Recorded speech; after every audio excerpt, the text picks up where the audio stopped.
திருவாரூர் ஆழித்தேர் பலரும் அறியாத ரகசியங்களும் சிறப்புக்களும். திருவாரூர் ஆழித்தேரில் தியாகராஜ சுவாமி எழுந்தருள 4 மாட வீதிகளிலும் தேர் ஆடி அசைந்து வரும் அழகைக் காண கண்கோடி வேண்டும் என்பார்கள். ஆசியாவிலேயே மிகப்பெரிய தேர் என புகழக்கூடியது திருவாரூர் தியாகராஜ சுவாமி கோவில் தேர்தான். திருவாரூர் ஆழித்தேர் 96 அடி உயரமும் 400 டன் ஆகும். இதன் கலசத்தில் 2 வெள்ளி குடைகள் அமைக்கப்பட்டிருக்கும்.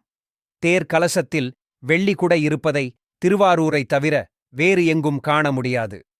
7 அடுக்குகளை இந்த தேரில் 64 தூண்களும் 4 குதிரைகளும் அமைக்கப்பட்டிருக்கும்.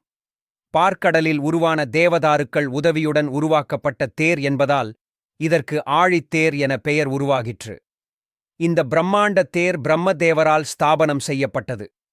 திருமால் வணங்கிய இந்த தேரின் குதிரைகளாக அஷ்டதிக்பாலர்கள் மாறியதாகவும், தேர்கால் அச்சாக தேர்வர்கள் மாறியவும், தேரின் அடித்தட்டாக காலதேவனே அமர்ந்ததாகவும் இத்தல புராணம் சால்கிறது. 1926 நடந்த தேர் திருவிழாவின் விபத்து ஏற்பட்டு தேர் முழுவதுமாக எரிந்தது. அதற்குப் பிறகு 1930 புதிய தேர் உருவாக்கப்பட்டு 1948 தேர் திருவிழா நடத்தப்பட்டது. அதன் பிறகு தேர் 96 அடி உயரமும் 31 அடி அகலமும் 300 டன் எடை வடிவத்திலானது. முற்றிலுமாக அலங்கரிக்கப்பட்ட பிறகு இதன் எடை 400 டன்னாக இருக்கும்.